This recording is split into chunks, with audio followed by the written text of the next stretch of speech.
Hello मेरे प्यारे बच्चों, कैसे हो आप सभी। उम्मीद करता हूँ मेरे प्यारे बच्चे एकदम बढ़िया होंगे और अच्छे से पढ़ाई कर रहे होंगे। तो जैसा कि मेरे प्यारे बच्चों आपको पता है, हम पढ़ रहे हैं अपने क्लास 12th का दूसरा चैप्टर, जिसका नाम है मेरे प्यारे बच्चों क्या, स्थिर वैद्युत विभव तथा धारिता। ठीक है। और आज की क्लास मेरे प्यारे बच्चों इस चैप्टर का लेक्चर नंबर 2 होने वाला है, जिसमें हम लोग क्या क्या बातें करेंगे जी। तो आज की क्लास मेरे प्यारे बच्चों हम लोग बातचीत करने वाले हैं सबसे पहले वैद्युत ध्रुव के कारण विद्युत विभव की। उसके बाद हम लोग बातचीत करेंगे सम विभव पृष्ठ क्या होता है। फिर हम लोग बात करेंगे बच्चों विद्युत क्षेत्र तथा विद्युत विभव में क्या संबंध है। उसके बाद मेरे प्यारे बच्चों हम लोग स्थितिज ऊर्जा के बारे में बातचीत करने लग जाएंगे। ठीक है। तो ये है मेरे प्यारे बच्चों आज के हमारे पास छोटे मोटे कॉन्सेप्ट, जिनको हम लोग देखेंगे। तो मेरे प्यारे बच्चों सबसे पहले स्टार्ट करेंगे वैद्युत ध्रुव के कारण विद्युत विभव। और ये हेडिंग हम लोग लास्ट क्लास में भी सीखे थे, जिसमें हमने विद्युत ध्रुव के कारण मेरे प्यारे बच्चों उसके अक्षीय स्थिति पर और उसके निरक्षीय स्थिति पर हमने वैद्युत विभव की गणना की थी। ठीक है। और आज की क्लास में बच्चे हम लोग किसी भी बिंदु वाले डेरिवेशन को करने वाले हैं। तो मेरे प्यारे बच्चों इस वाले डेरिवेशन का फिगर कुछ इस प्रकार से बनता है। ठीक है। ये पॉइंट्स कहाँ होगा, किस बिंदु पर हमको गणना करनी है विद्युत विभव की। तो मेरे प्यारे बच्चों हमको गणना ही करनी है किसी भी बिंदु पर। ये जो बिंदु P है, ना तो मेरे प्यारे बच्चों उसके अक्षीय स्थिति पे है और ना ही निरक्षीय स्थिति पे है। आप कहेंगे कि सर जो हमारे पास फिगर है बहुत खतरनाक बना हुआ है। तो मैं अपने प्यारे बच्चों के लिए फिगर बनाऊंगा। तो आ जाओ फिगर बनाते हैं, उसके बाद मेरे प्यारे बच्चों इस वाले डेरिवेशन का काम तमाम करते हैं। तो सबसे पहले क्या बनाना है, सबसे पहले मेरे प्यारे बच्चों आपको बनाना होता है वैद्युत द्विध्रुव। यहाँ पे -q, यहाँ पे +q, ये इसका मिड पॉइंट O है। ठीक है। इसकी लेंथ मेरे प्यारे बच्चों हमने मान रखी है 2a, तो ये हो जाएगा a और ये हो जाएगा 2a। ठीक है बच्चों। अच्छा, हमने कहा कि बच्चा लोग जो बिंदु P होता है ना तो इसके अक्षीय स्थिति पर होता है और ना इसके निरक्षीय स्थिति पर, तो इसको हम r कामा थीटा इसका कोऑर्डिनेट्स ले लेते हैं, निर्देशांक ले लेते हैं। ठीक है मेरे प्यारे बच्चों। अच्छा, तो अब दोनों आवेशों से मेरे प्यारे बच्चों इस बिंदु P को मिला दिया जाएगा। आप कहेंगे हाँ जी हमने मिला दिया। ठीक है। अच्छा, इस बिंदु P को मेरे प्यारे बच्चों हम बिंदु O से भी मिला देते हैं। अच्छा जी, मिल गया जी। तो आप मेरे प्यारे बच्चों याद करो वो दिन, हम बिंदु O से इस बिंदु P की दूरी को क्या मानते हैं, स्मॉल r। मान लो ये दूरी r1 है, ये दूरी मेरे प्यारे बच्चों क्या है, r2 है। ठीक है। सही है सर, बहुत सही, एकदम सब कुछ बढ़िया चल रहा है। चलो जी मेरे प्यारे बच्चों, मान लिया इसका नाम A है, इसका नाम B है। ठीक है ना, सब कुछ सही है। आप कहेंगे हाँ सर। अब जो चीज हमने एक्स्ट्रा चीजें बनाई है, मैं क्या करता हूं सर, उसको मैं डॉट डॉट बना दूंगा मेरे प्यारे बच्चों। क्या बना दूंगा, डॉट डॉट। ठीक है। चलो ये सारे कुछ सभी लोग डॉट डॉट हो गए। बहुत अच्छा, अति उत्तम, समझ में आई बात। तो मेरे प्यारे सबसे पहले ऐसा हमको फिगर बनाना है। अब इस वाले फिगर में हमारा काम है मेरे प्यारे बच्चों क्या, हमारा काम है इस R1 और R2 की वैल्यू कैलकुलेट करना। ठीक है।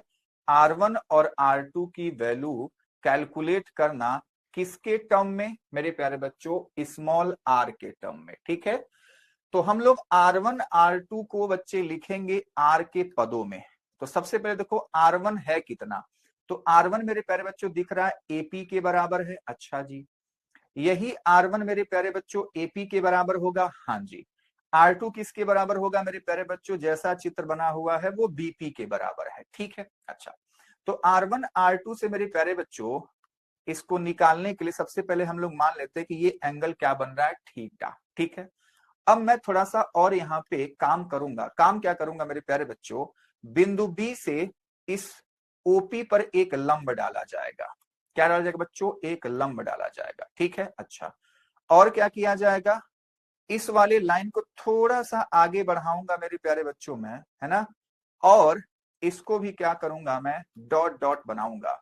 ये हमारे पास डॉट डॉट डॉट हो गया। अब क्या करूंगा, अब मेरे प्यारे बच्चों बिंदु A से इस पे एक लंब डालूंगा। बिंदु A से इस पे क्या डालूंगा, एक लंब डालूंगा, और इसका नाम मैं बोलूंगा मेरे प्यारे बच्चों बिंदु C। और इसका नाम मैं बोलूंगा डी। ठीक है, तो अगर ये कोण थीटा है तो आप कहेंगे सर ये भी कोण थीटा है। फिगर जबरदस्त तरीके से बन के तैयार है मेरे प्यारे बच्चों। ठीक है, थोड़ा सा हम लोग रेखा गणित का यहाँ पे यूज करते हैं। तो मेरे प्यारे बच्चों हम लोग क्या करेंगे, सबसे पहले इन दोनों छोटे छोटे जो त्रिभुज हमारे सामने दिख रहे हैं, इन दोनों त्रिभुजों में मेरे प्यारे बच्चों हमको क्या चाहिए, हमको चाहिए सर ये ओ से डी की डिस्टेंस। ठीक है, क्योंकि जो हमारे पास बीपी है ना, अब किसके बराबर हो जाएगा, बीपी बराबर हो जाएगा, बीपी बराबर हो जाएगा बच्चों डीपी के। ठीक है, और डीपी किसके बराबर होगा, ओपी माइनस ओडी के, ओपी माइनस ओडी के बराबर हो जाएगा। अच्छा, एपी किसके बराबर होगा, ओपी बराबर एपी बराबर होगा बच्चे सीपी के बराबर, सीपी के, और सीपी किसके बराबर हो जाएगा मेरे प्यारे बच्चों, ओसी प्लस ओपी के, ओसी प्लस ओपी के बराबर। ठीक है, तो हमको कितना चाहिए, हमारे पास मान है वही हमको चाहिए। तो चलो अब हम लोग वही कैलकुलेशन कर रहे हैं इन दोनों त्रिभुजों से। हमको चाहिए बच्चों इस वाले त्रिभुज में हमको चाहिए ओडी का मान। तो हमने क्या किया, ये थीटा, थीटा के सामने क्या होता है बच्चों, लंब होता है। तो हमको मेरे प्यारे बच्चों ये हमारे पास लंब हो जाएगा, ये हमारे पास आधार यानी कि बेस हो जाएगा, ये मेरे प्यारे बच्चों कोण यानी कि हाइपोटेनियस हो जाएगा। ठीक है, अच्छा, तो मेरे प्यारे बच्चों आपको पता है कि हम कॉस थीटा यहाँ पे अप्लाई करेंगे तो हमारे पास हो जाएगा बेस, बेस क्या है बच्चों, ओडी है यानी कि आधार, आधार बटे क्या होता है, कोण यानी कि ओबी है। तो ओडी क्या हो जाएगा, ओबी कॉस थीटा, यानी कि ओडी की वैल्यू हो जाएगी, ओबी की वैल्यू क्या है बच्चों, आप कहेंगे सर ए है, तो ये हो जाएगा ए कॉस थीटा। समझ में आई बात, हाँ सर बिल्कुल समझ में आई। ठीक ठीक वही कहानी मेरे प्यारे बच्चों, ये जो छोटा सा त्रिभुज दिख रहा है इसमें भी लगाएंगे। तो यहाँ भी हम लिखेंगे कॉस थीटा, वो किसके बराबर हो जाएगा, वो हो जाएगा ओसी बाई ओ ए के बराबर। तो यहां से ओसी बराबर क्या हो जाएगा, ओ ए कॉस थीटा। अच्छा, ओ ए कितना है आपको दिख रहा है सर, वो भी क्या है, ए है। तो यहां से ओसी भी मेरे प्यारे बच्चों क्या आ गया, ओ ए कॉस, सॉरी ए कॉस थीटा, और ये भी क्या आ गया, ए कॉस थीटा आ गया। तो इन दोनों का मान मेरे प्यारे बच्चों यहाँ पे पुट करते हैं। ठीक है, तो ये हो जाएगा ओसी, ओसी मतलब ए कॉस थीटा, और ये ओपी क्या है बच्चों, स्मॉल आर है। ये क्या है बच्चों, ओपी, ओपी क्या है, ओ से पी मेरे प्यारे बच्चों क्या है, आर है, और ओडी क्या है मेरे प्यारे बच्चों, ए कॉस थीटा। तो आपको दिख रहा है कि R1 की वैल्यू है r plus a cos theta, और R2 की वैल्यू है r minus a cos theta. बस जो भी मेरे प्यारे बच्चों को दिक्कत होती है यहीं तक दिक्कत होती है, उसके बाद तो सारी कहानी खत्म। अब दोनों आवेशों का अलग अलग इस बिंदु P पर हम वैद्युत विभव कैलकुलेट कर सकते हैं, क्योंकि दूरी दोनों का R के पदों में हमने कैलकुलेट कर लिया। तो चलो अब हम लिखेंगे मेरे प्यारे बच्चों, मान लिया प्लस क्यू आवेश का विभव मेरे प्यारे बच्चों बिंदु P पे क्या है, V1 है। अब उस V1 की वैल्यू क्या होगी, तो मेरे प्यारे बच्चों को पता है 1/4πε0 Q बाई आर से। तो Q, अब R क्या था, R था मेरे प्यारे बच्चों प्लस Q आवेश से, यानी कि BP, BP मतलब R2 क्या है, R minus a cos theta. तो बस यहाँ पे लिखेंगे R minus a cos theta, simple सी बात है। माइनस Q आवेश का मेरे प्यारे बच्चों जो विभव है इसको मान लिया V2, तो V2 क्या हो जाएगा 1/4πε0 minus Q divide by R plus a cos theta हो जाना है सर। बिल्कुल सही बात, बिल्कुल सही बात। तो मेरे प्यारे बच्चों दोनों का हमने विभव निकाल लिया। अब जो कुल विभव होगा V equals to V1 plus V2 होना चाहिए, क्योंकि अदिश राशि है। तो बस इन दोनों को जोड़ दो। तो मेरे प्यारे बच्चों को समझ में आ रहा है कि V1 का मान क्या है, 1/4πε0 Q by R minus a cos theta. ठीक है, फिर माइनस हो जाएगा 1/4πε0, क्या हो जाएगा बच्चों, हो जाएगा हमारे पास Q by R plus a cos theta. ठीक है, बहुत सही, बहुत सही सर, बहुत सही। अब जो दोनों में कॉमन, दोनों पदों में जो कॉमन है उसको हम कॉमन लेंगे। क्या कॉमन है, Q कॉमन है। 4 पाई एप्सिलॉन नॉट कॉमन है, तो मेरे प्यारे बच्चों यहाँ क्या बचता है, r minus a cos theta, और यहाँ बच जाएगा 1 by r plus a cos theta. ठीक है बच्चों? हाँ सर। तो मेरे प्यारे बच्चों हमको दिख रहा है कि हमने दोनों की वैल्यू लिख ली। अब हमको बस कैलकुलेशन करना है जी, है ना। हमको क्या करना है बच्चों, कैलकुलेशन। तो कैलकुलेशन करने के लिए हम क्या करेंगे, v equals to q by 4 pi epsilon naught, नीचे क्या करेंगे बच्चा, एलसीएम लेंगे, तो r minus a cos theta एक ब्रैकेट में लिखा जाएगा, r plus a cos theta दूसरे ब्रैकेट में लिखा जाएगा, दोनों का तिर्यक गुणा कर लो तो ये हो जाएगा r plus a cos theta, minus का यहाँ पे हो जाएगा ये माइनस, और ये हो जाएगा प्लस का ए कॉस थीटा, ब्रैकेट बंद। ठीक है बच्चा लोग? आप कहेंगे हाँ सर बहुत सही। तो मेरे प्यारे बच्चों नेक्स्ट लाइन क्या होगी, v equals to q by 4 pi epsilon naught, bracket के अंदर मेरे प्यारे बच्चों आपको दिख रहा है a cos theta, sorry r से r कट्टी पिट्टी ये दोनों जुड़ जाएंगे, हो जाएंगे 2a cos थीटा। ठीक है, नीचे क्या हो गया, नीचे हो गया r स्क्वायर माइनस ए स्क्वायर कॉस स्क्वायर थीटा। समझ में आई बात? आप कहेंगे हाँ सर। ठीक है, चलो जी। अब मेरे प्यारे बच्चों क्या करना है, कुछ नहीं करना है। हम क्या करेंगे, 1 बाई 4 पाई एप्सिलॉन नॉट को अलग, q इंटू 2a को एक साथ, cos थीटा को अलग कर दिया, और नीचे r स्क्वायर माइनस का a square cos square theta को नीचे लिख दिया। अब आपको पता है कि अब हम यहाँ पे बच्चों एक कांड करेंगे, और वो कांड क्या है, मचमचाएंगे। मचमचाने का मतलब क्या है, हमको पता है कि जो वैद्युत ध्रुव होता है मेरे प्यारे बच्चों बहुत छोटा होता है, यानी कि यहाँ पे हम लिखेंगे कि हम जानते हैं चूंकि r is much much greater than l या ग्रेटर देन a, यानी कि जो यहाँ पे a होगा मेरे प्यारे बच्चों वो क्या होगा, 0 के बराबर हो जाएगा। ठीक है, बहुत सही। तो मेरे प्यारे बच्चों यहाँ पे हम क्या करेंगे, हम कहेंगे सर तो इसलिए जो v बचेगा वो हो जाएगा 1 by 4 pi epsilon not, Q into 2a क्या बनेगा p, और ये हो जाएगा cos थीटा, और नीचे बचेगा केवल और केवल r स्क्वायर, क्योंकि वो तो बच्चा 0 हो गया। ठीक है, ये टर्म तो 0 हो गया ना, क्यों, क्योंकि a 0 हो गया। ठीक है बच्चों, तो इस तरीके से आपका ये है अंतिम व्यंजक, यहां तक आपको बात करनी होती है। डेरिवेशन कंप्लीट हुआ। ठीक है, तो आप ऐसे ऐसे ऐसे ऐसे ऐसे ऐसे मेरे प्यारे बच्चों बातें करोगे और यहां तक पहुंच जाओगे। तो हमने मेरे प्यारे बच्चों किसी भी डेरिवेशन को करने के लिए क्या किया है, सबसे पहले हमने कहा आपसे कि आप सुंदर सा फिगर बनाओगे, ऐसे साफ साफ, हमेशा स्केल यूज करेंगे आप लोग। ठीक है, उसके बाद मेरे प्यारे बच्चों इसी फिगर के बारे में दो चार बातें लिखोगे, उसके बाद कैलकुलेशन। तो मेरे प्यारे बच्चों को सबसे पहले ऐसा फिगर बना देना है। फिगर बनाने के बाद ये दो चार बातें आपको लिख देनी है कि माना एक वैद्युत ध्रुव जिसकी लंबाई 2a, मध्य बिंदु O है। ठीक है, एक बिंदु P है जिसका ध्रुवीय निर्देशांक ये है ना। विद्युत ध्रुव कारण बिंदु P पर वैद्युत विभव ज्ञात करना है, तो उसके लिए जो भी हमने लंब वगैरह खींचा है वो बातें हम लोग लिख देंगे। उसके बाद हमने बीपी और एपी का मान निकाला। उसके बाद प्लस क्यू आवेश के कारण जो विभव है उसको मैंने V1 कहा, उसका मान हमने निकाला, फिर V2 हमने निकाला। उसके बाद कुल विभव मेरे प्यारे बच्चों V1 प्लस V2 हो जाएगा, दोनों को जोड़ेंगे, कैलकुलेशन करेंगे मेरे प्यारे बच्चों। उसके बाद हमारे पास फाइनल आंसर आ जाएगा V बराबर 1 by 4 pi epsilon not P cos theta by R square. ठीक है, अब इसी फॉर्मूले से मेरे प्यारे बच्चों हम लोग अक्षी और निरक्षी का फॉर्मूला ज्ञात कर सकते हैं। कैसे? जब अक्षी की बात करोगे तो मेरे प्यारे बच्चों थीटा बराबर 0 होता है। कैसे दिखा दूं, आ जाओ फिगर में आ जाते हैं। फिगर ये है, अक्षी के लिए मेरे प्यारे बच्चों वो बिंदु ऐसे इस रेखा पर होगी। ठीक है, तो ये तो कोण, जो ये कोण थीटा बन रहा है यहाँ पे तो कोई कोण बनेगा ही नहीं, तो कोण क्या हो जाएगा, 0 डिग्री।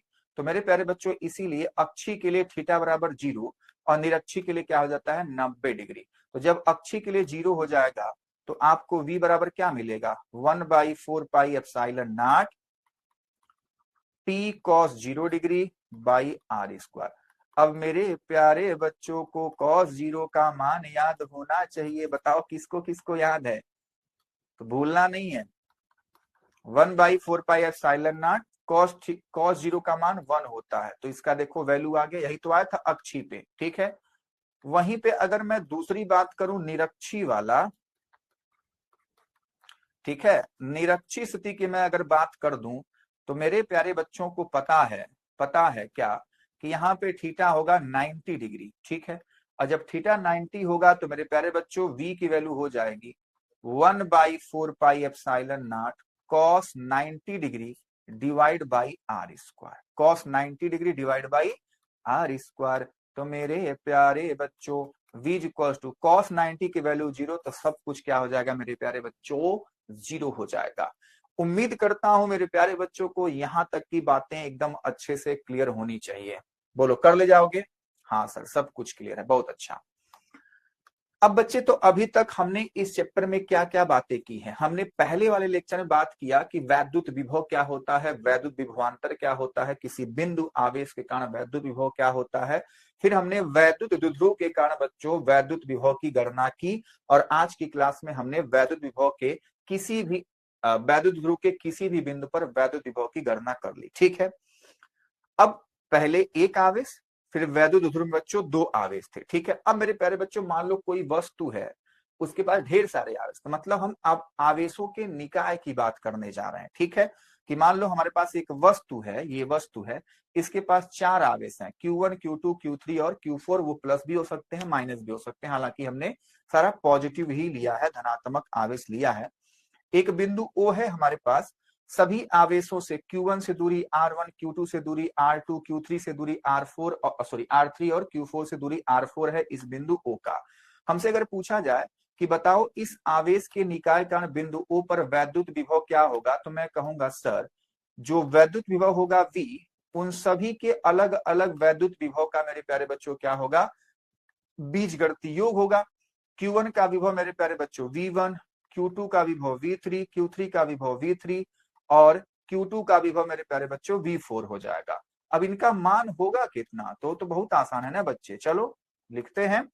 तो कुल विभव क्या होगा 1/4πε0, Q1 का है ना ये, तो Q1/R1 दूरी है, प्लस 1/4πε0 Q2 है ना, तो Q2/R2 है, प्लस 1/4πε0 Q3 है ना, तो Q3/R3 होगा। और इसके लिए 1/4πε0 Q4 है ना, तो Q4/R4 होगा।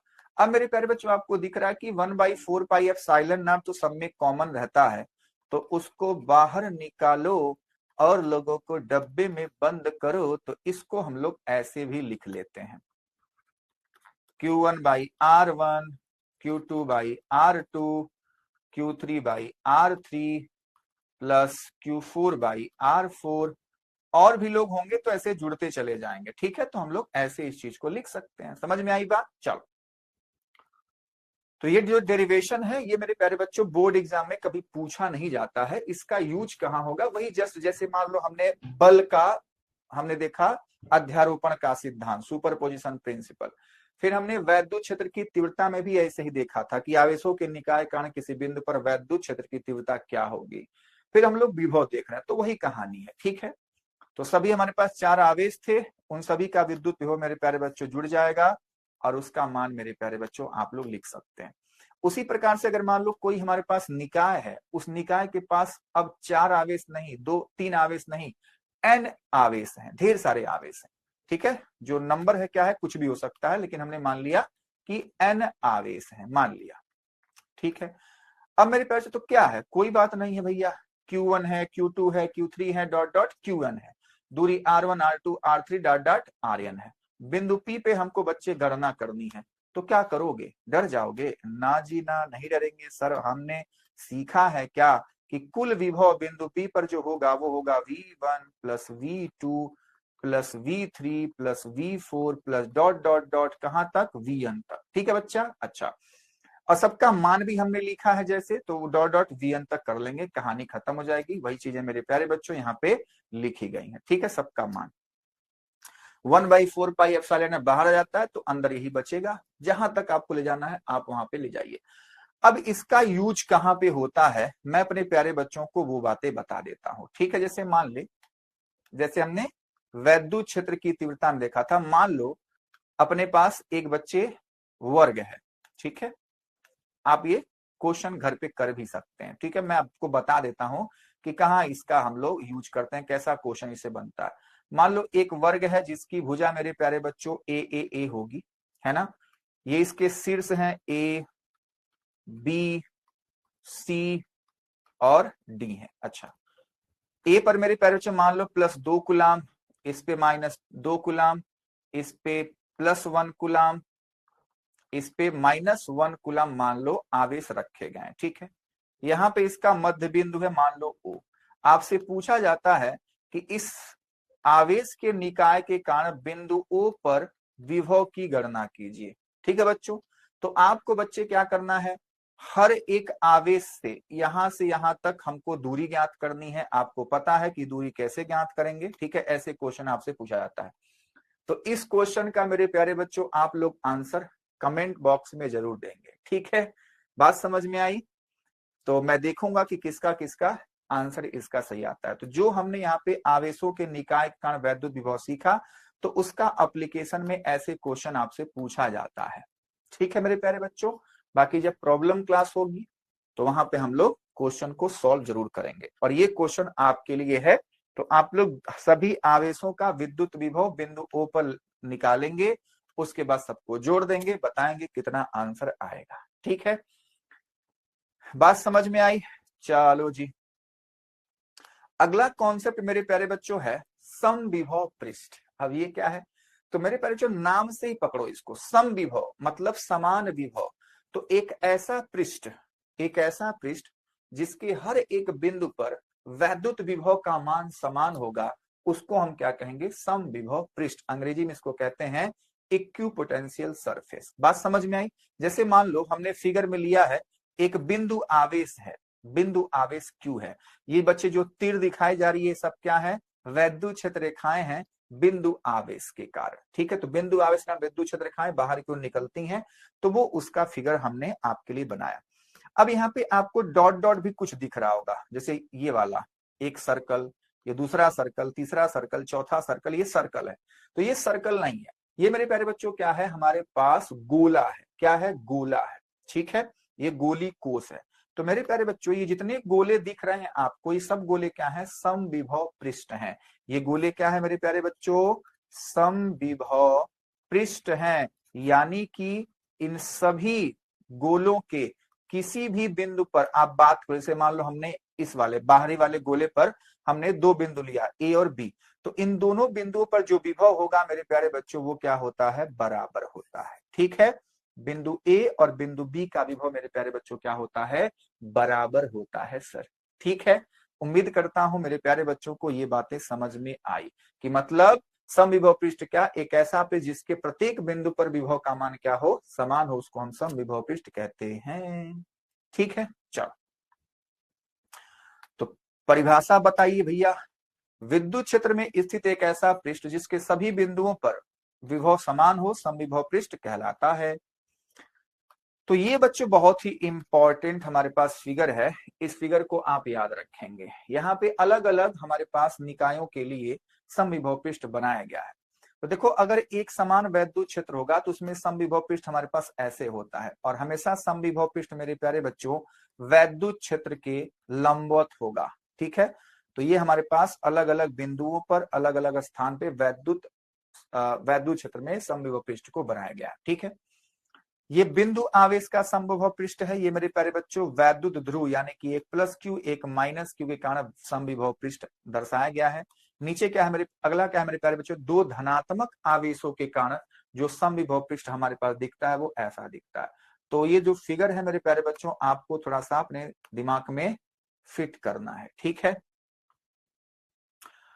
अब इसी समविभव पृष्ठ से रिलेटेड कुछ हमारे पास बातें हैं जो कि याद रखनी है, क्योंकि ये बच्चों यहां से क्वेश्चन पूछा जाता है।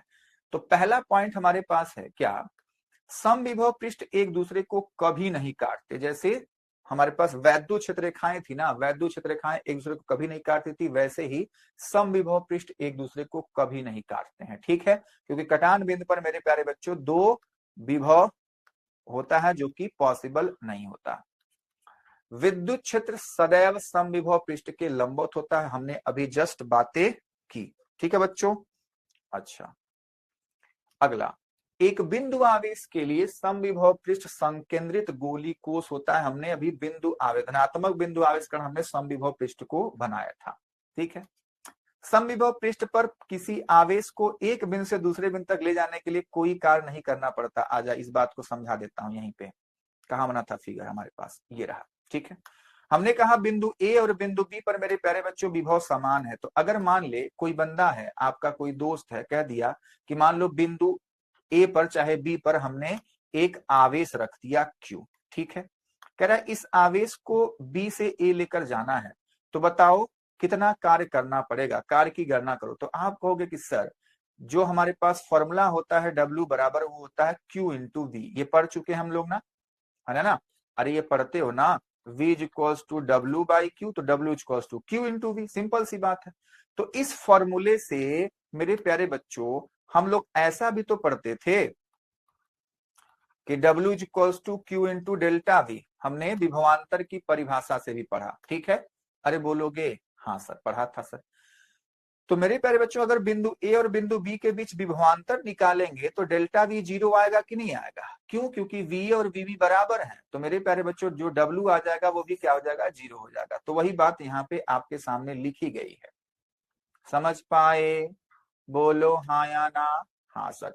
तो ये लाइन बहुत ही इंपॉर्टेंट है। ठीक है, चलो अब मेरे प्यारे बच्चों अगला और हमारे पास एक प्यारा सा डेरिवेशन सामने आएगा, जिसको हमने एक बार कहा था कि वैद्युत क्षेत्र के दो फॉर्मूले आप देखेंगे और उन्हीं से वैद्युत क्षेत्र के दो हमारे पास मात्रक हम लोग लिखते हैं। ठीक है, यानी कि अगर मैं याद दिलाऊं तो हमने वैद्युत क्षेत्र के एक तो फॉर्मूला आपने ऐसे परिभाषित किया था F बाई क्यू नॉट, और दूसरा हमने इसके मात्रक को लिखने के लिए एक ऐसा भी सूत्र लिखा था dV बाई dr। तो ये वाला जो सूत्र होता है मात्रक बताता है वोल्ट मीटर, और ये वाला जो मात्रक बताता है मेरे प्यारे बच्चों न्यूटन पर कूलाम। बोलो याद आ रहा है? बोलो, वो यादें ताजा हो रही हैं आपकी? आप कहेंगे हाँ सर। अगर नहीं याद करोगे तो बहुत पीटूंगा, बहुत पीटूंगा, बहुत पीटूंगा। वोल्ट पर मीटर। ठीक है, तो मेरे प्यारे बच्चों वहीं से ये बातें चल रही हैं, है ना? वहीं से ये बातें चल रही हैं। तो अब हम लोग बात करने जा रहे हैं इसी वाले फॉर्मूले की। ये जो फॉर्मूला हमारे सामने है, इसी फॉर्मूले को हम लोग डराइव करने यहाँ पर जाएंगे। ठीक है, तो मैं इस चीज को यहाँ पे रब कर दूंगा क्योंकि हमको जरूरत नहीं है, मैं बस आपको याद दिला रहा था। सब कुछ एकदम साफ सुथरा हो गया। ओके सर, चलो तो यहाँ पे क्या करेंगे, हम लोग दो समविभव पृष्ठ लेंगे। हमारे पास एक नीचे है पहला समविभव पृष्ठ, और ये मेरे प्यारे बच्चों दूसरा समविभव पृष्ठ है। ठीक है, पहले समविभव पृष्ठ का विभव बच्चों v है, यानी कि इसके हर एक बिंदु पर कहीं भी बिंदु ले लेंगे तो उसके विभव क्या होंगे? वी ही होंगे। दूसरा हमारे पास पृष्ठ है मेरे प्यारे बच्चों जिसका नाम b हमने रखा है। ठीक है, और उसका विभव क्या है बच्चों? v प्लस dv है। तो एक पृष्ठ a है, दूसरा पृष्ठ मेरे प्यारे बच्चों क्या है? b है। तो 1 2 लिखने की कोई जरूरत नहीं है। ठीक है, अब मेरे प्यारे बच्चों दूसरे वाले पृष्ठ B पर एक बिंदु P है, वहां पे हमने एक परीक्षण आवेश रखा है, और उस परीक्षण आवेश को हम मेरे प्यारे बच्चों एकदम लंबवत हम लेकर आने चाहते हैं पृष्ठ A पर। और जो दूरी है मेरे प्यारे बच्चों लंबवत A और B की, वो क्या है? हमने मान लिया dr है। कितना है बच्चों? dr है। ठीक है, वैद्युत क्षेत्र की दिशा हमारे पास दिख रही है ना? तो मेरे प्यारे बच्चों आपको पता है कि मेरे प्यारे बच्चों अगर हम बिंदु आवेश को एक जगह से दूसरी जगह ले जाएंगे तो मेरे प्यारे बच्चों हमको कार्य करना पड़ेगा। हमको क्या करना पड़ेगा मेरे प्यारे बच्चों? कार्य करना पड़ेगा। ठीक है, तो वही कार्य की गणना मेरे प्यारे बच्चों हम लोग करने जा रहे हैं। हम लोग करने जा रहे हैं। ठीक है, तो कार्य करेंगे। बात समझ में आई? अब मेरे प्यारे बच्चों कार्य कैसे करोगे कि जब हमको यहां से यहां तक इसको मैं लाऊंगा तो मुझे कुछ कार्य करना पड़ेगा। ठीक है, तो मैंने मान लो कार्य मैंने करना पड़ा DW, ठीक है। अब उस DW का बच्चों वैल्यू क्या होगा, उस DW की जो वैल्यू होगी मेरे प्यारे बच्चों, वो क्या हो जाएगी, वो हो जाएगी मेरे प्यारे बच्चे F इंटू DR के, F इंटू DR के हमारे पास उसकी वैल्यू हो जाएगी, ठीक है। अब मेरे प्यारे बच्चों क्योंकि बल बराबर क्या होता है, सॉरी, कार्य बराबर क्या होता है, बल गुणे विस्थापन, बल गुणे विस्थापन, ठीक है। तो अगर इन दोनों प्लेटों के, दोनों अगर सतहों के बीच का अगर पोटेंशियल डिफरेंस यानी कि विभवांतर देखेंगे तो V minus V plus dV, यानी कि माइनस का dV हमारे पास हो जाएगा। बात समझ में आ रही है? तो मेरे प्यारे बच्चों, मेरे प्यारे बच्चों, हम लोग क्या करना चाह रहे हैं, हम लोग करना चाह रहे हैं सर कि किया गया कार्य कितना होगा, ठीक है। तो बताओ, जो ये हमारे पास आवेश है उस आवेश पे बल कितना लगेगा, तो आपको पता है सर कि जो बल का मान होता है वो होता है F बराबर Q इंटू ई का। तो यहाँ पे Q नॉट है तो उस पे बल लगेगा F बराबर Q नॉट इंटू ई का। क्या इतनी बात आपको समझ में आई? आप कहेंगे हाँ जी समझ में आई। अब मेरे प्यारे बच्चों, तो हम लोग क्या करेंगे, DW का मान निकालेंगे और F का मान Q नॉट इंटू ई डालेंगे, ये हो जाएगा DR। ठीक बात है, कोई दिक्कत, कोई समस्या, कोई परेशानी नहीं है। अब आप क्या करो कि इस Q नॉट को इधर लेके आओ, तो आपका हो जाएगा DW बाई Q नॉट, ये हो जाएगा मेरे प्यारे बच्चों EDR के बराबर, है ना, EDR के बराबर। अच्छा अच्छा बताओ, DW बाई Q नॉट क्या DV लिख सकता हूं? क्योंकि हमको पता है ना कि V की वैल्यू होती है W by Q not. V की वैल्यू क्या होती है मेरे प्यारे बच्चों, W बाई Q नॉट, ठीक है। अच्छा, तो ये हो जाएगा EDR। अच्छा बता, DV ना लिख करके क्या मैं इसको डेल्टा V लिख दूं तो कोई दिक्कत? आप कहेंगे ना जी ना। ऐसा क्यों? क्योंकि देखो यहाँ पे DV लिखा हुआ है तो इसलिए मैं DV नहीं लिखूंगा। अब डेल्टा V को हम मैं माइनस DV लिखूंगा, क्योंकि दोनों पृष्ठ के विभवांतर क्या है बच्चों, माइनस का DV है। तो यहाँ पे नेक्स्ट लाइन में मैं माइनस का DV लिख दिया, ठीक है, क्योंकि डेल्टा V क्या है मेरे प्यारे बच्चों, माइनस DV है यहाँ पे, है ना। ओके सर, तो मेरे प्यारे बच्चों ये हो गया हमारे पास क्या, E इंटू DR, ठीक है। अब यहां से हम लोग बच्चे E का मान निकाल सकते हैं, E का मान हो जाएगा माइनस का DV बाई DR, और हमारे पास फॉर्मूला आ चुका है। बोलो हाँ या ना। यहीं तक हमको बच्चे कैलकुलेशन करना था। इसको मेरे प्यारे बच्चों और भी तरीकों से लिखा जाता है, आपको पता होना चाहिए कि इसको ऐसे भी लिखा जाता है, delta sorry E dot DR, ऐसे भी इसको लिखा जाता है। बात समझ में आई? ठीक है, तो आप इस चीज को मेरे प्यारे बच्चों ऐसे समझ सकते हैं। हम लोग जब बच्चे आगे पढ़ेंगे इसी चैप्टर में, है ना, इसी चैप्टर में पढ़ेंगे, कब हम लोग पढ़ेंगे मेरे प्यारे बच्चों, संधारित्र, ठीक है। जब हम लोग संधारित्र पढ़ेंगे, अरे रे रे रे, जब हम बच्चे संधारित्र पढ़ते हैं तो संधारित्र में मेरे प्यारे बच्चों हम लोग बात करेंगे समांतर प्लेट संधारित्र, तो उसमें बच्चों हम लोग यही फॉर्मूला ऐसे लिखेंगे V बाई डी। वहां पे ये जो होता है बच्चा, विभवांतर होता है दोनों प्लेटों के बीच का, और ये होता है दोनों प्लेटों के बीच का डिस्टेंस। तो इस बात को वहां पे आप लोग याद रखेंगे कि इसका यूज हम लोग वहां पे करने वाले हैं, ठीक है। अच्छा, जो ये वैल्यू है मेरे प्यारे बच्चों, इसको हम कहते हैं विभव प्रवणता। क्या नाम देते हैं इसका? विभव प्रवणता, ठीक है। वैसे परिभाषा आपसे पूछी नहीं जाती, लेकिन आपको पता होना चाहिए कि विभव प्रवणता क्या होता है मेरे प्यारे बच्चों, दूरी के सापेक्ष विभव में परिवर्तन को हम क्या कहते हैं बच्चों, विभव प्रवणता कहते हैं, ठीक है, दूरी के सापेक्ष। अभी तक आपने नीचे दिखा होगा DT, ठीक है, लेकिन ये क्या है, DR है, ये दूरी के सापेक्ष है, ठीक है ना। तो ये बच्चे फॉर्मूला बहुत ही इंपॉर्टेंट है, तो हमने कर लिया। आपको मैंने बताया बार बार डेरिवेशन करने के लिए कि सबसे पहले से फिगर बनाओगे, फिगर के बारे में मेरे प्यारे बच्चों ये सारी बातें आप लिखेंगे आराम से, है ना, कि हमारे पास दो पृष्ठ हैं A और B, एक का विभव V है, दूसरे का विभव V प्लस DV है, फिर हमारे पास बिंदु A से बिंदु B तक जो भी है टेस्ट चार्ज को एक जगह से दूसरी जगह ले जाएंगे, तो मेरे बच्चों हमको काम करना पड़ेगा, काम हमको इतना करना पड़ेगा, फिर वही कार्य हम लोग निकाल रहे हैं तो हमारे पास फॉर्मूला इतना आ जाता है। ठीक बात है। तो ये फॉर्मूला आपको याद रखना है और इसके जो इंपॉर्टेंट बातें यहाँ पे लिखी गई हैं, हमारे पास ये फॉर्मूला है।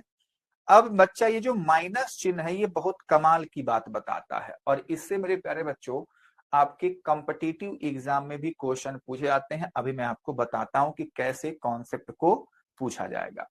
देख, माइनस चिन्ह यह दर्शाता है कि वैद्युत क्षेत्र विभवांतर के घटने की दिशा में है, याद रखेंगे। और ये बात मैंने अभी बताई कि जब ई नियत होगा तब हम इसको ऐसे यूज करेंगे। आ जाओ, मैंने कहा जो वो लाइन लिखी गई माइनस चिन्ह वाली वो क्या बताती है। तो देख, मैं पहले एक फिगर बनाऊंगा, उसके बाद आपको चीजें समझाऊंगा। आपको पता चल गया होगा कि मैं क्या बना रहा हूं। बताओ क्या बना रहा हूं ये। आप कहेंगे सर एक समान विद्युत क्षेत्र बना रहे हैं। बिल्कुल सही, बिल्कुल सही। एक समान नहीं दिख रहा है तो इसको दिखाते हैं एक समान। चल, ये एक समान विद्युत क्षेत्र है मेरे प्यारे बच्चों, ठीक है ना। बिल्कुल सही। अब क्वेश्चन पूछता है, क्वेश्चन ये डायरेक्ट क्वेश्चन ऐसा देखा गया है बहुत सारे कॉम्पिटिटिव एग्जाम में कि यहाँ पे एक पॉइंट ए ले लिया, यहाँ पे एक पॉइंट बी ले लिया, यहाँ पे एक पॉइंट सी ले लिया, ठीक है। अब आपसे पूछता है, चार ऑप्शन बनाता है। ऑप्शन ए कहता है कि V A greater than V B equals V C. दूसरा, V A greater than V B greater than V C. Option number third कहता है V A is equals to V B is greater than V C, ठीक है। Fourth option V A less than V B less than V C, ठीक है। ऐसा question मान लो मेरे प्यारे बच्चों आपसे पूछा गया कि इसमें से कौन सा आंसर सही होगा। तो मेरे प्यारे बच्चों क्या देखो, वो जो रिलेशन बता रहा है वो रिलेशन ये बता रहा है कि विद्युत क्षेत्र की तरफ जाने पर विभव पतन होता है, मतलब विभव का मान कम होता है। वैद्युत क्षेत्र की तरफ जाने पर, वैद्युत क्षेत्र की दिशा में जाने पर विभव का क्या होता है बच्चों, पतन होता नहीं कि कम होता है।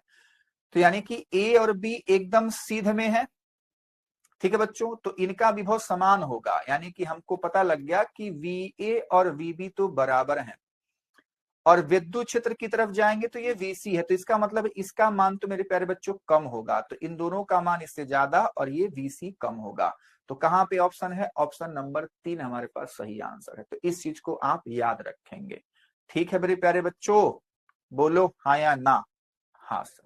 चलो, अब मेरे प्यारे बच्चों हम लोग आ चुके हैं इस चैप्टर में स्थितिज ऊर्जा के कॉन्सेप्ट पर, ठीक है। तो हमारे पास हेडिंग क्या है, आवेशों के निकाय की स्थितिज ऊर्जा। आवेशों के निकाय की स्थितिज ऊर्जा। अब देख क्या है, जैसे मान लो हमने दो आवेश लिया, तो मैं इस चीज को बड़े प्यार से एक कहानी से आपको समझाऊंगा, ठीक है। कहानी ये है मेरे प्यारे बच्चों कि मान लो ये दोनों जो आवेश थे, है ना, पहले कहां पे रखे गए मेरे प्यारे बच्चों, इनफाइनाइट एक जगह है, वहां पे बच्चों Q1 भी है, वहां पे Q2 भी है, ठीक है। अब इस अनंत वाले जगह से पहले हमने एक बिंदु x लिया और वहां पे मेरे प्यारे बच्चों Q1 को ले गए और हम बैठा दिए, ठीक है। और यहाँ पे कोई और नहीं था, बिंदु x के पास कोई और आवेश नहीं है जो इसको डिस्टर्ब करे, ठीक है बच्चों। तो हमको कुछ करना नहीं पड़ेगा, आराम से आकर के यहाँ पे बैठ जाएगा, कोई दिक्कत वाली बातचीत नहीं है। यानी कि Q1 को लाने के लिए आपको कोई काम नहीं करना पड़ा, यानी कि W1 क्या हो गया मेरे प्यारे बच्चों, 0 हो गया। कितनी बात समझ में आती है, आप कहेंगे हाँ जी। लेकिन मेरे प्यारे बच्चों जब Q2 को आप बिंदु Y तक लाओगे, ठीक है, तो ये जो बंदा Q1 है ना, अब ये आपको दिक्कत करने वाला है। ये कहेगा कि नहीं मैं अब तो आ गया हूं, तो मेरा कुछ प्रभाव है बिंदु Y पे, और वो क्या प्रभाव है कि इसका मेरे प्यारे बच्चों यहाँ पे विभव है, और उस विभव को मान लो मैं V कह देता हूं, और कितना होगा वो 1/4πε0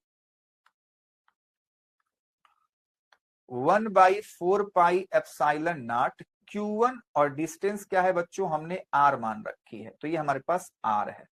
उम्मीद करता हूं आप समझ पाए। यानी कि Q2 को बिंदु Y पे बिठाने के लिए मेरे प्यारे बच्चों आपको मशक्कत करनी पड़ेगी, वो आराम से नहीं आने वाला। ये कहानी कुछ ऐसी है जैसे मान लो आपके क्लास में सबसे पहला बंदा जो सुबह सुबह आया होगा, जब स्कूल में आप लोग आते हो तो क्लास एकदम खाली ही होती है। जो सबसे पहला बंदा मेरे प्यारे बच्चों क्लास में आया होगा तो उसके पास तो फ्रीडम है ना, वो क्लास में कहीं भी बैठ सकता है, पहले डेस्क पे या सबसे लास्ट में, जहां मतलब वहां बैठ जाएगा, एकदम वो मौज से, एकदम उसको फ्री है, फ्रीडम है कि वो कहीं बैठ जाएगा। ठीक है, अब मान लो जहां पे वो आकर के बैठ गया, मान लो वही Q1 है, आकर के वो बैठ गया। अब उसी बेंच पर, उसी डेस्क पर मेरे प्यारे बच्चों मान लो एक जगह है Y, यहाँ बैठा हुआ है, उसके जस्ट बगल में Y एक जगह है, जिस जगह पर बच्चों Q2 बैठना चाहता है, कोई दूसरा बंदा क्लास में आया और वो भी चाहता है उसी के डेस्क पर बैठना चाहता है, तो ये चाहता है कि मैं फैल के बैठूंगा, मेरा ही राज है, मैं किसी को बैठने नहीं दूंगा आज। ठीक है, लेकिन जो Q2 है वो भी आके इसके बगल में बैठना चाहता है, तो दोनों में क्या होगी बच्चों, तनातनी होगी, मार झगड़ा होगा। ये Q1 उसको बैठने नहीं देना चाहता लेकिन वो बैठना चाहता है। तो अब इसमें क्या हुआ मेरे प्यारे बच्चों, Q2 को यहाँ पे आकर के बैठने के लिए क्या करना पड़ेगा, कार्य करना पड़ेगा, है ना, उसके पास फ्रीडम नहीं है। अगर इसकी ताकत ज्यादा होगी तो वो मेरे प्यारे बच्चों आकर के बैठ जाएगा। बात समझ में आई? अच्छा, तो मान लो Q1 ने इसको बच्चे पूरा विरोध किया, पूरी ताकत से विरोध किया, लेकिन ये Q2 आकर के यहाँ पे बैठ गया, लेकिन आराम से नहीं बैठा, उसको कुछ वर्क डन करना पड़ेगा। और वर्क डन कितना करना पड़ेगा मेरे प्यारे बच्चों, W2, वो होगा, कौन सा चार्ज आ रहा है, Q2, तो Q2 आ रहा है, यहाँ का बच्चों विभव क्या है, तो विभव मेरे प्यारे बच्चों क्या है, V है। ठीक है, तो यानी कि ये दोनों आवेशों का निकाय बनाने के लिए मेरे प्यारे बच्चों जो कुल कार्य करना पड़ेगा वो करना पड़ेगा W equals to W1 plus W2 के बराबर। ठीक है, तो जो कुल कार्य हुआ W1 तो 0 है, लेकिन W2 का मान क्या है, Q2 इंटू V है। ठीक है बच्चों, तो टोटल हम लोग मान रख लेते हैं V का, अब 0 का तो कोई मतलब है नहीं, तो यहाँ पे हो गया Q2, V का मान है 1/4πε0 Q1/R, यही तो V था। अब मेरे प्यारे बच्चों इसको और सुंदर तरीके से हम लोग कैसे लिख सकते हैं, तो हम लोग लिख सकते हैं 1/4πε0 Q1 Q2/R। ठीक है बच्चों, ये हमारे पास क्या है, किया गया कार्य। अब यही किया गया कार्य मेरे प्यारे बच्चों इस सिस्टम में, इस निकाय में स्थितिज ऊर्जा के रूप में बच्चों स्टोर हो जाता है, समाहित हो जाता है। तो हम लोग लिखेंगे कि यही W क्या हो जाएगा, U के बराबर। तो मेरे प्यारे बच्चों इस दो निकाय वाले, इस दो आवेश वाले निकाय का जो स्थितिज ऊर्जा हुआ वो क्या हुआ, 1/4πε0 Q1 Q2/R। बोलो बात समझ में आई कि नहीं आई? आई सर। ठीक है, उसी प्रकार तीसरा आएगा, तो मेरे प्यारे बच्चों अब दोनों मिलजुल गए, अब Q1 भी आ गया, Q2 भी आ गया, तो अब दोनों तीसरे का विरोध करेंगे। ठीक है, तो ऐसे कहानी आगे बढ़ती जाएगी। उम्मीद करता हूं मेरे प्यारे बच्चों को इतनी बातें समझ में आई। तो हम लोग दो निकाय, दो आवेशों के निकाय की स्थिति ऊर्जा देख लेते हैं। तो मान लिया एक निकाय है XY, दोनों का आवेश Q1 Q2 से मिलकर बना है, इन आवेशों के बीच की दूरी R है। माना यदि आवेश Q2 बिंदु Y पर ना होकर के कहां था, अनंत पे था, तो आवेश Q1 के कारण बिंदु Y पर विभव क्या है बच्चों, हमने बताया कितनी विभव है। अच्छा जी, उसके बाद मेरे प्यारे जब अब आवेश Q2 को अनंत से बिंदु Y तक लाने में किया गया कार्य W जो होगा वो क्या हो जाएगा, इतना, Q2 इंटू V के बराबर। ठीक है बच्चों, तो W हमारे पास इतना आ गया, है ना। अब बच्चों वही स्थिति ऊर्जा के बराबर जाएगा, तो U equals to 1/4πε0 Q1 Q2/R। समझ में आई बात? सारी बातें साफ साफ मेरे प्यारे बच्चों के लिए लिख के मैं लाता हूं। ठीक है, पहले कॉन्सेप्ट हम समझ लेंगे, बाकी जो लिखने वाला काम है वो साफ साफ है, वो आपको लिखने की जरूरत नहीं है, आपको नोट्स के तौर पे एकदम सब कुछ बढ़िया मिल रहा है, मजा आता है। ठीक है, कमेंट जरूर करिएगा कि हाँ सर ये तरीका सबसे अच्छा है कि हम लोग सब कुछ पहले समझ लेते हैं, डेरिवेशन कर लेते हैं, उसके बाद जो भी आपको लिखने वाला काम है वो सब कुछ मेरे प्यारे बच्चों आपको पीपीटी में मिल जाता है। ठीक है, चलिए आगे बढ़ते हैं। अब मेरे प्यारे बच्चों मान लिया इसमें अब हम तीन चार्ज लेके आए, तीन आवेश लेके आए, Q1 Q2 Q3। तो देख अब कुछ बदलेगा नहीं, बदलेगा नहीं, कुछ नहीं बदलेगा, बदलेगा नहीं, चीजों को कनेक्ट करो।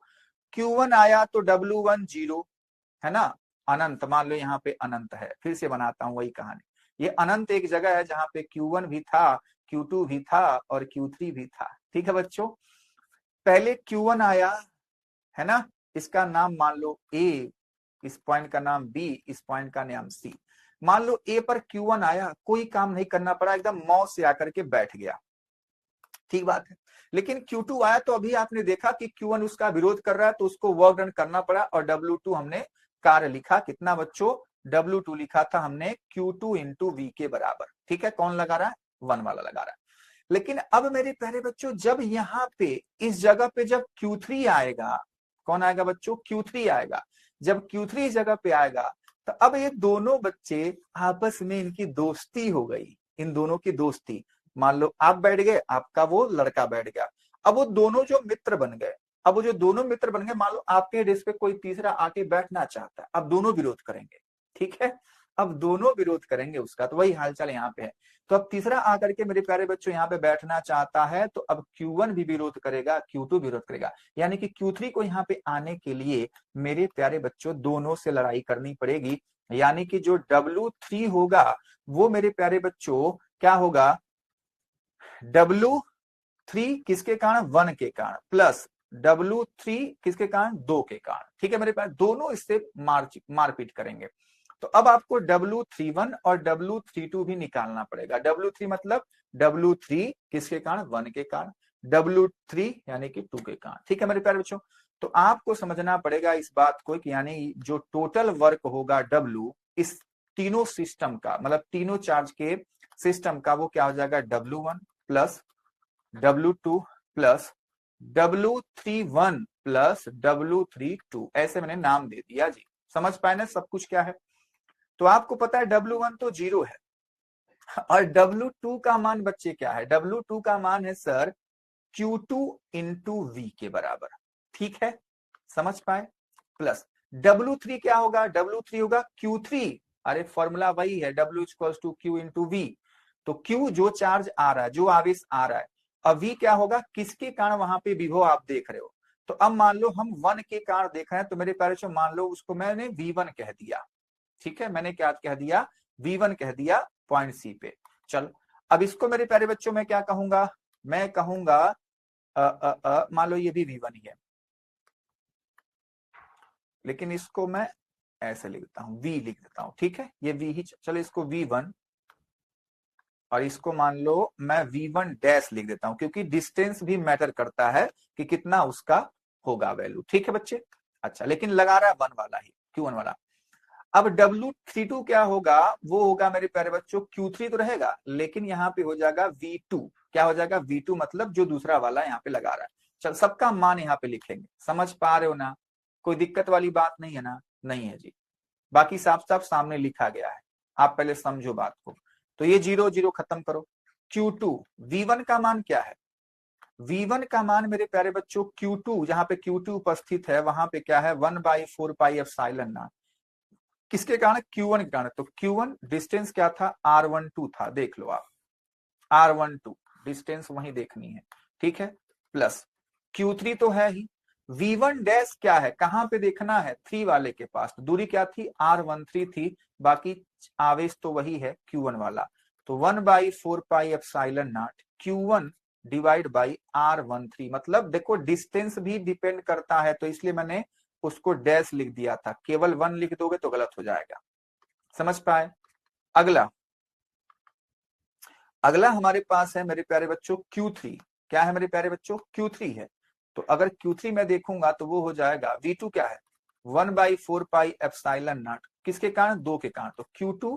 अब Q2 और Q3 के बीच का डिस्टेंस था R23, क्या है, R23, आप इसको देख सकते हैं, देख लो R23। ठीक है, अब मेरे प्यारे सबको हमने लिख लिया, अब सबका मान बच्चे यहाँ पे लिख देंगे और टोटल कर देंगे, कहानी खत्म हो जाएगी। देख क्या हो जाएगा, 1/4 पाई epsilon not Q1 Q2 by R12 plus 1/4 pi epsilon not Q1 Q3 by R13 है, प्लस 1/4πε0 Q2 Q3/R23 है। ठीक है, ये मेरे प्यारे बच्चों टोटल वर्क डन है।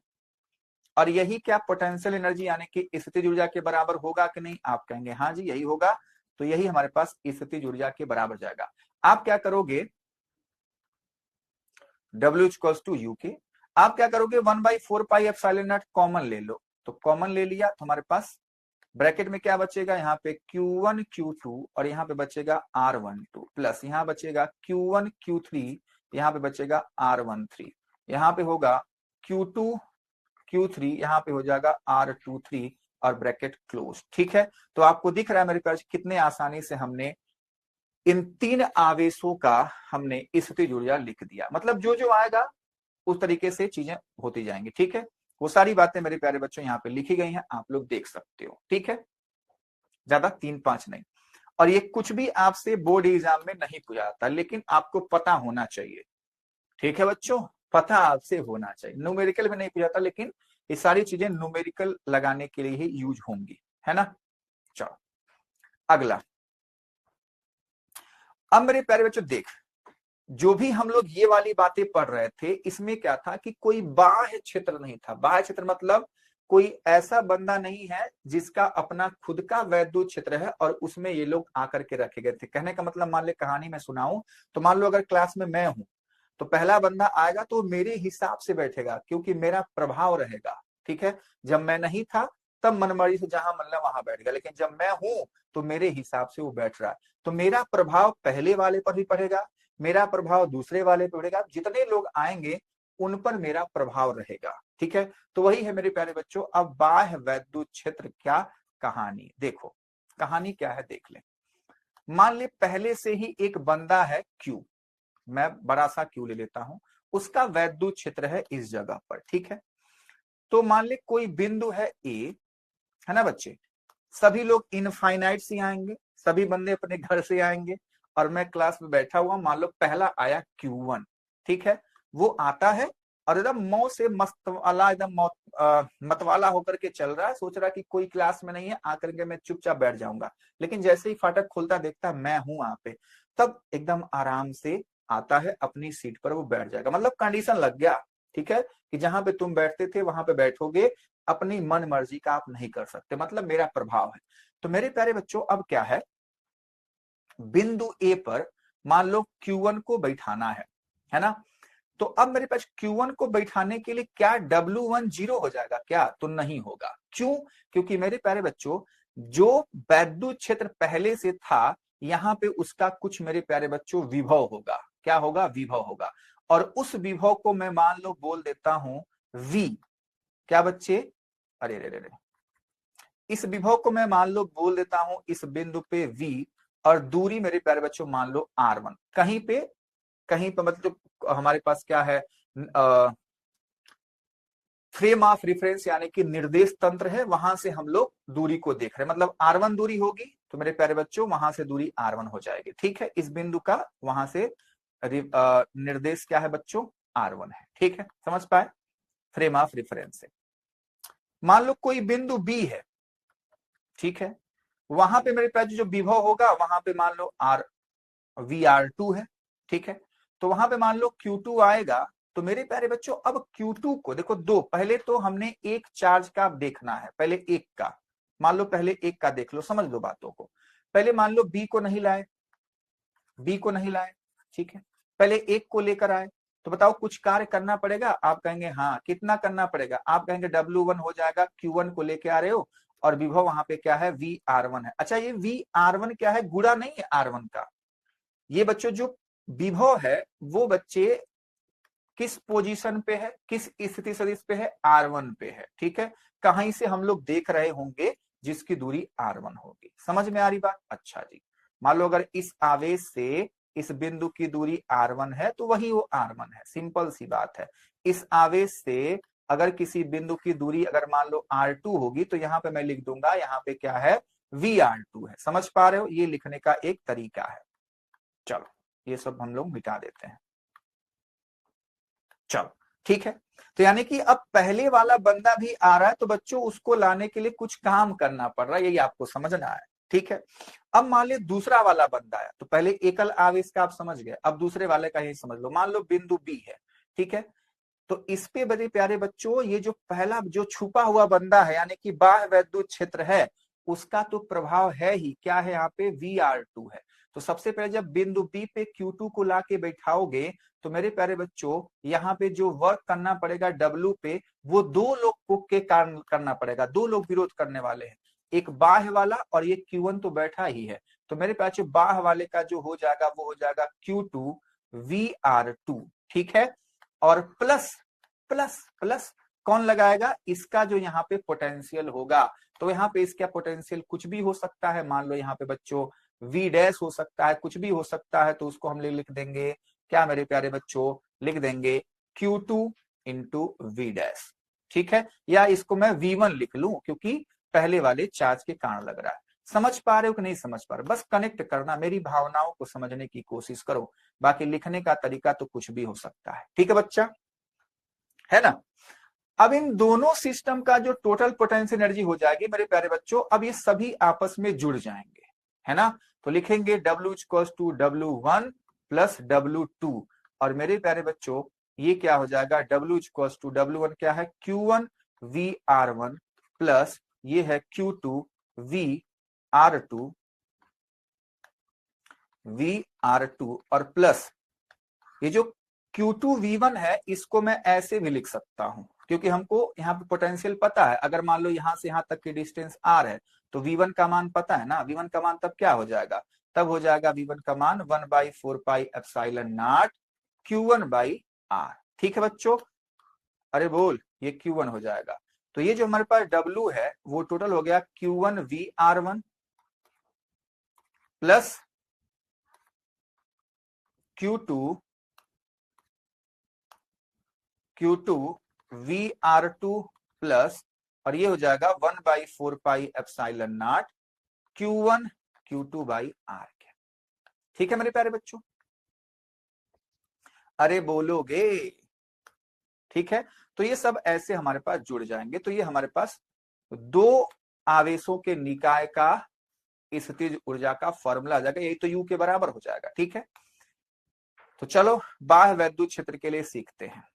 यदि बिंदु P किसी मूल बिंदु के सापेक्ष कोई स्थिति सदिश R है, वही मैं कह रहा था, तो किसी बाह्य वैद्युत क्षेत्र में Q की R पर स्थितिज ऊर्जा हमारे पास ये हो जाएगी, ठीक है। VR क्या है मेरे प्यारे बच्चों, VR किसी बिंदु पर बाह्य विभव है, जो बाह्य क्षेत्र था उसका विभव, ठीक है। तो ये मेरे प्यारे बच्चों एकल आवेश का था, किसका था, एकल आवेश। यदि मेरे प्यारे बच्चों दो आवेश हैं, ठीक है, यहाँ पे एकल नहीं, यहाँ पे क्षेत्र में दो आवेश की स्थितिज ऊर्जा, तो अगर मान लो दो बिंदु R1 R2 हैं, उनके बीच Q1 Q2 उपस्थित हैं, तो Q1 को R1 पर लाने के लिए बाह्य विद्युत क्षेत्र के हमारे पास जो कार्य होगा, जिसको हम W1 कह सकते हैं, केवल कार्य लिख लो Q1 इंटू VR1, जैसा मैंने लिखा था, ठीक है। अब Q2 को R2 तक लाने के लिए Q2 पर बाह्य विद्युत क्षेत्र के विरुद्ध किया गया कार्य ये है, और Q2 पर Q1 के कारण विरुद्ध किया गया कार्य ये है, ठीक है बच्चों, दोनों कर रहे हैं उस पे, है ना। तो टोटल मिलाएंगे तो मेरे प्यारे बच्चों यहाँ पे हमारे पास स्थितिज ऊर्जा ऐसी दिखेगी जैसे हमने अभी किया था। तो यानी कि क्या आप समझे कि अगर कोई बाह्य वैद्युत क्षेत्र नहीं है तब तो कोई दिक्कत वाली बात नहीं है, ठीक है। तो Q1 आया, चुप मार के बैठ गया, उसको कोई वर्क डन नहीं करना पड़ा उसको वहां पे बिठाने के लिए, और लोग आएंगे तो Q1 उसका विरोध करेगा। लेकिन अगर पहले से ही बाह्य वैद्युत क्षेत्र होगा तो वह वैद्युत क्षेत्र सब पे बच्चा कार्य करना पड़ेगा, ठीक है। तो ये थी मेरे प्यारे बच्चों आज की क्लास की कहानी। उम्मीद करता हूं मेरे प्यारे बच्चों आज की क्लास की सभी बातें आपको अच्छे से समझ में आई होंगी, ठीक है। बाकी ये स्थितिज ऊर्जा वाला जो कॉन्सेप्ट है बस आपको समझना है, इसका कोई भी डेरिवेशन नहीं है, ना कभी पूछा जाता है, ठीक है। तो मेरे प्यारे बच्चों आज की क्लास यहीं तक रखते हैं। अगर आपको किसी भी कॉन्सेप्ट से रिलेटेड कोई भी डाउट है, कोई भी मेरे प्यारे बच्चों आपको क्वेरी है, तो आप हमारे फिलो एप्लीकेशन को डाउनलोड कर लीजिए। वहां पे मेरे प्यारे बच्चों आप लोग किसी भी क्वेश्चन के फोटो को क्लिक करके या आप लोग बच्चों टाइप करके हमारे एक्सपर्ट ट्यूटर के साथ जुड़ करके अपनी सभी समस्याओं का समाधान पा सकते हैं। तो इस सुविधा का लाभ आप लोग जरूर उठाइए। मेरे प्यारे बच्चों, अगर ये वीडियो आपको पसंद आई हो तो प्लीज लाइक, सब्सक्राइब और अपने दोस्तों के साथ शेयर करना बिल्कुल ना भूलें। तो इसी के साथ मेरे प्यारे बच्चों, मिलते हैं नेक्स्ट वीडियो में। तब तक के लिए बाय बाय, टेक केयर, मस्त रहिए और स्वस्थ रहिए।